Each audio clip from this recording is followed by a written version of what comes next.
Sa isang bansang puno ng magagandang tanawin at makukulay na kultura, may mga lugar na hindi basta-basta dinarayo, hindi dahil sa layo, kundi dahil sa mga kwentong bumabalot sa katahimikan ng kalikasan. Mga islang tila paraiso, ngunit may tinig ng babala sa alon. Mga bundok na tila ordinaryo, ngunit may matang nakatanaw mula sa dilim. Ito ang mga kwento ng mga lugar sa Pilipinas na hindi mo makikita sa mga travel vlog, mga piraso ng lupaing may itinatagong lihim, alamat at sumpa. Sa video na ito, samahan ninyo akong tuklasin ang mga isla, gubat at baybayin na hindi lamang tirahan ng tao, kundi ng mga nilalang na hindi nakikita, ngunit nararamdaman. Bakit tinawag na Malapaskwa ang paraisong isla sa Cebu? Sino ang mga nilalang sa ilalim ng isla Puting Bato? At ano ang nangyayari sa mga hindi marunong rumespeto sa Manabo Sacred Island? Kung ikaw ay mahina ang loob, baka hindi mo kayanin ang susunod mong maririnig. Dahil sa bawat sulok ng Pilipinas, may mga kwento ng hiwagang naghihintay lang magising. At bago natin simulan ang kwento, maaari mo bang pindutin ang like button? Dahil ito po ay napakalaking tulong na sa aming mga content creator, at mag-comment ka na rin sa ibaba upang malaman natin kung hanggang saan nakararating ang ating mga kwento. Yun lamang po at maraming salamat. Bueno, ituloy na natin ang kwento. Malapaskwa Island, Cebu. Tahimik, payapa. Pero sa likod ng malaparaisong ganda ng Malapaskwa Island, sa hilagang bahagi ng Cebu, may lihim na itinatago ang kanyang mga alon. Ayon sa mga matatanda, bago pa man dumating ang mga Kastila, ang isla raw ay tinatawag na Kahamutan, ibig sabihin, lugar ng kapayapaan. Ngunit isang gabi, habang ang buwan ay kabilugan at ang hangin ay hindi gumagalaw, isang malaking bangka ang dumaong sa dalampasigan. Hindi ito bangka ng tao, kundi bangka ng mga nilalang mula sa kailaliman. Mula sa karagatan, lumitaw ang isang babae. Maputi ang balat, mahaba ang buhok, at may mga mata na tila hindi mo kayang titigan. Siya raw ay si Alonsina, isang diwata ng dagat na nagtatanggol sa isla. Dinala niya ang babala sa mga taga roon. Huwag ninyong hahayaang sirain ang kagubatan at ang dagat. Kung hindi, kayo'y susumpain ng alon at dilim. Ngunit habang lumilipas ang panahon, unti-unting nagbago ang isla. Pinutol ang mga puno, nilason ang dagat. At isang araw, bigla na lang nagdilim ang kalangitan kahit tirik ang araw. Mula noon, tuwing sasapit ang Disyembre, may kakaibang pangyayari sa Malapaskwa. May mga nawawalang mangingisda. May mga bangkang bigla na lang palutang-lutang, walang laman, ngunit basa sa loob na parang may sakay pa rin. Ang mga lokal, tahimik lang, pero kung lalapit ka sa kanila at tatanungin mo, sasabihin nila, iyan ang sumpa ni Alonsina at ang tunay na dahilan kung bakit tinawag ang isla na Malapaskwa, ang masamang Pasko. Isla Puting Bato, Manila Bay. Sa may dulo ng Tondo, Manila, kung saan tanaw ang abalang lungsod at ang madilim na tubig ng Manila Bay. Naroon ang isang piraso ng lupa na tila kinalimutan ng panahon. Tinatawag itong Isla Puting Bato.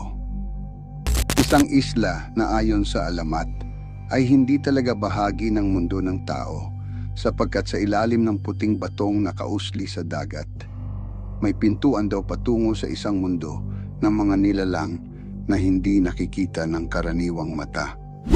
Ayon sa mga matatanda, minsan daw ay may batang nawawala tuwing kabilugan ng buwan. At kung susundan mo ang kanyang yapak, matutuntun mo ito sa gilid ng batong puti, kung saan tila may mahinang ilaw na umaalon, kulay bughaw parang hininga ng diwata.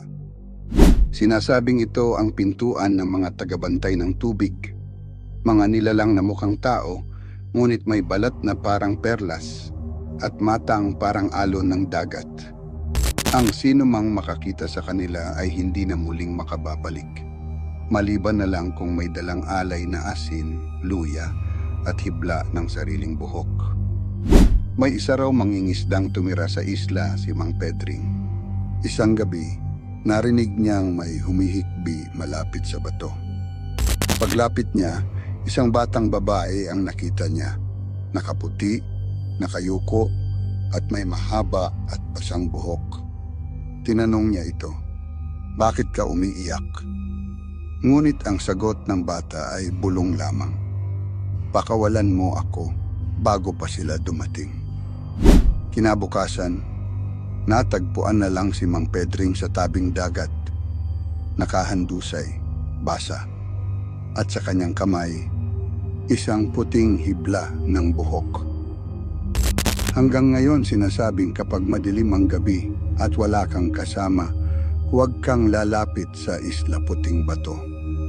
Dahil baka ikaw na ang susunod na kunin ng mga tagabantay ng dagat. Samar Island, Cabuan. Sa silangang bahagi ng Pilipinas, kung saan unang humahampas ang galit ng dagat at kung saan ang mga bundok ay tila may sariling pintig, naroroon ang isla ng Samar. Isang isla na tila palaging nakatago sa ulap, sa dilim, at sa mga kwentong ayaw ng ikwento ng matatanda. Ayon sa alamat, matagal nang may nilalang na nagbabantay sa Samar. Isang dambuhalang ahas na tinatawag nilang oryol. Hindi siya basta hayop, kundi isang engkantadang tagapagtanggol, kalahating babae, kalahating ahas, na sinumpang manatili sa kailaliman ng kagubatan. Sinasabing si Oryol ang dahilan kung bakit maraming sundalo ang nawala noong panahon ng giyera sa kabundukan ng Samar, hindi dahil sa kalaban, kundi dahil sa naligaw o kinuha. Isang guro raw mula sa Maynila ang nagtangkang mag-ikot sa liblib na bahagi ng Samar para magsaliksik ng mga kwentong bayan. Ngunit pagdating sa isang baryo sa paanan ng bundok, siya'y binalaan. Kung may marinig kang awit mula sa kakahuyan, huwag kang titingin. Ngunit sadyang mausisa ang guro.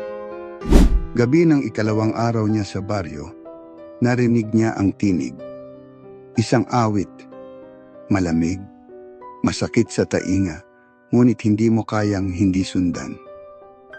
Pumasok siya sa gubat at doon siya huling nakita. Ang sabi ng ilang mangingisda, tuwing kalmadong gabi, may makikita kang babae sa taas ng isang burol. Mahaba ang buhok, may mga mata na tila ahas at umaawit habang nakatanaw sa dagat.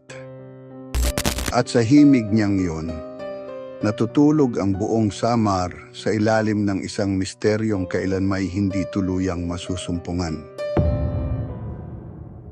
Palanan Wilderness, Isabela.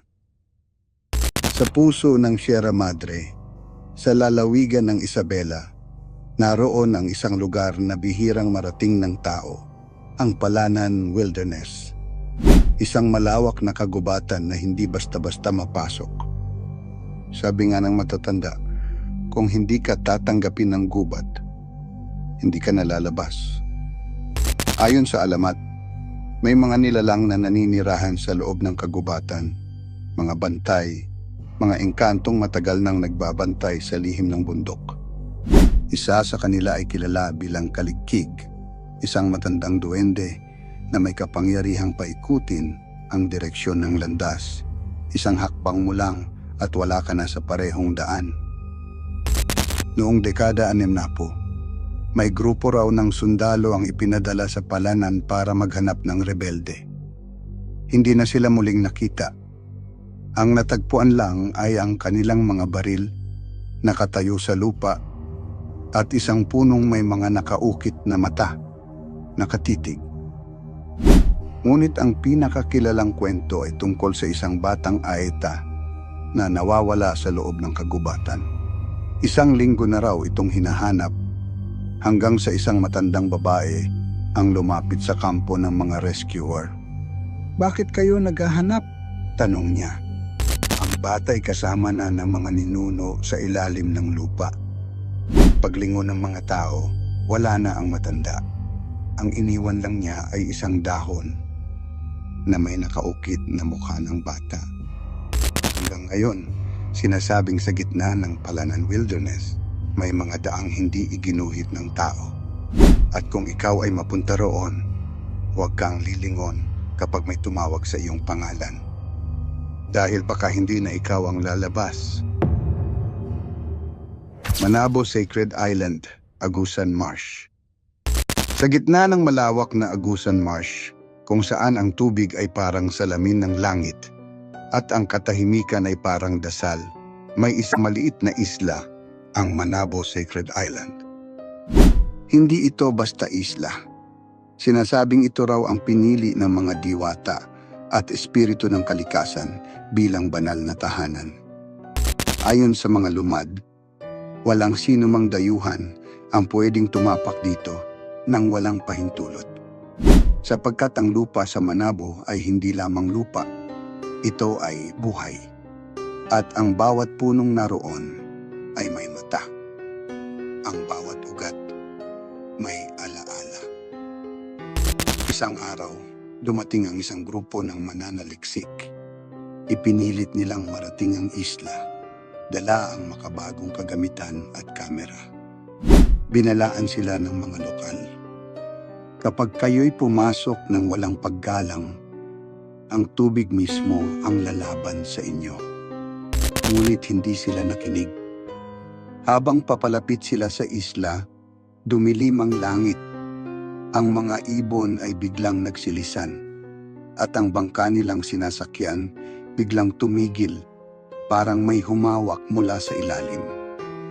Isa sa kanila ang tumalon sa tubig para itulak ang bangka, ngunit hindi na ito muling umahon.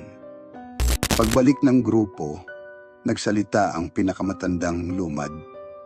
Hindi siya nawala.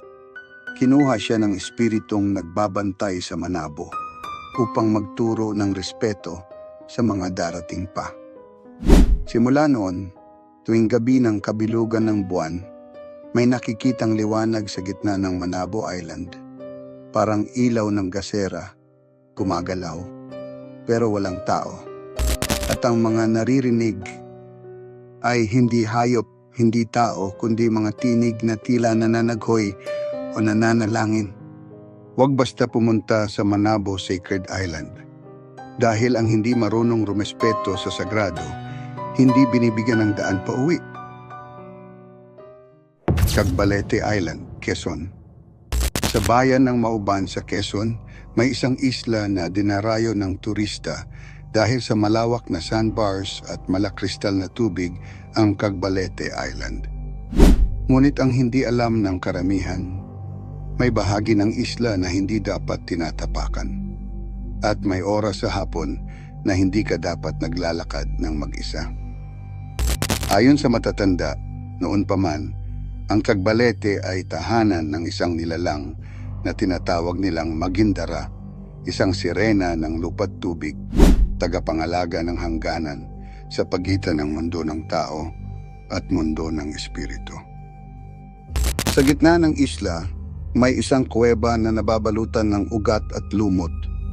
Isang turista raw ang nagtangkang pasukin ito sa pag-aakalang isang hidden cave spot. Ngunit hindi na ito nakita kinabukasan. Ang naiwan lamang ay ang kanyang tsinelas at isang maliit na kabibe sa gitna ng kanyang kama. Ayon sa kwento, tuwing low tide, lumilitaw ang isang landas ng buhangin patungo sa isang tila isla sa gitna ng dagat. Ngunit ito ay ilusyon lamang. Ang sinumang magtutuloy sa dulo ng sandbar, lalo na sa takip silim, ay parang hinihigop ng hangin at bigla na lang nawawala. Isang mangingisda ang minsang nakakita ng isang babae sa dulo ng buhanginan, nakaputi, nakatingin sa langit. Nang lapitan niya ito, nawala sa isang kisap mata at ang tubig ay biglang lumalim kahit wala pang high tide. Ang sabi ng mga lokal, hindi lahat ng ganda ay para sa mata. Ang iba'y para lamang pagmasdan, huwag lalapitan.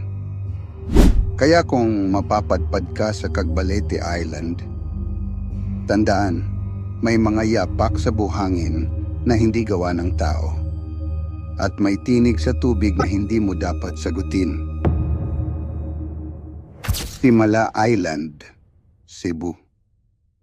Sa katimugang bahagi ng Cebu, naroon ang Simala Island, kilala sa dambana ng Mahal na Birhen, kung saan libo-libo ang nagpupunta upang humiling, manalangin, at magpasalamat sa mga milagro. Ngunit sa likod ng mga kandilang nakahanay, sa likod ng mga liham ng pasasalamat, may isang alamat na hindi itinuturo ng mga gabay. Ayon sa matatanda, ang orihinal na lugar kung saan itinayo ang simbahan ng Simala ay dating lupaing pinaniniwala ang binabantayan ng mga espiritong tagapagtanggol. Isang gabing may matinding bagyo, may isang matandang lalaking basang-basa na kumatok sa kumbento. Humingi ito ng kanlungan. Ngunit dahil gabi na't may curfew, hindi siya pinapasok.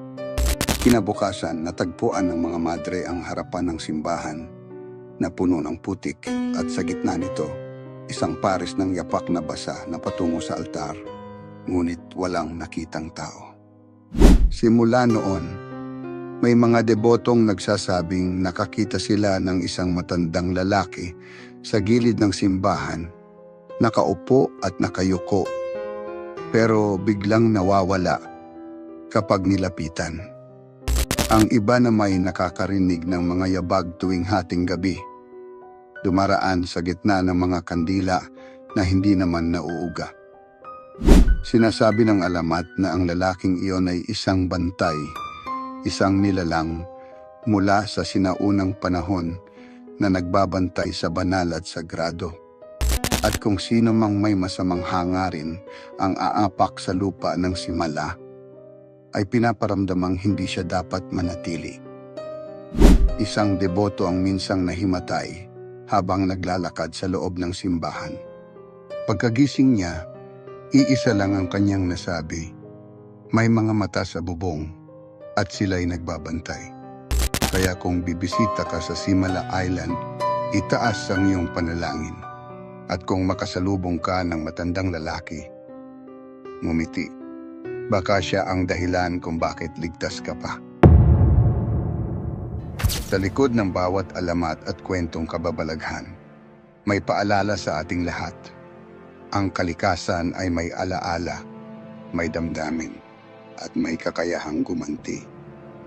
Ang mga kwento ng sumpa ng mga nilalang sa dagat at kagubatan ay hindi lamang para sa takot. Ito'y paalala na ang mundo ay hindi umiikot sa tao lamang.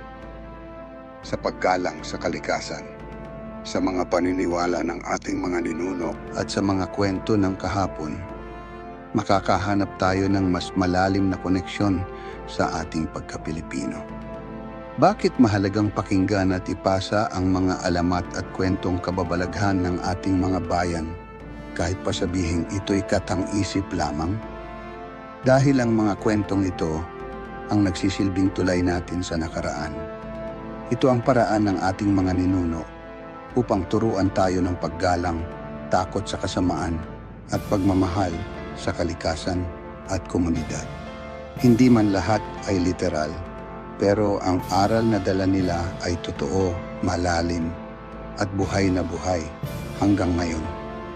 Kung nagustuhan mo ang mga kwentong ito, huwag mong kalimutang i-like, mag-subscribe at i-share ang video na ito sa mga kapamilya at kaibigan mong mahilig sa misteryo at kababalaghan. Dito sa Kwento ng Hiwaga, hindi lang tayo nagkukwento, binubuhay natin ang mga alaala ng mga lugar, alamat at paniniwalang Pilipino na halos nakalimutan na ng panahon. Mag-subscribe na at sabay-sabay nating tuklasin ang mga lihim na hindi basta-basta ibinubunyag. At tandaan, sa bawat sulok ng Pilipinas, may hiwagang naghihintay sa iyo. Mag-isip, magtanong, at tuklasin.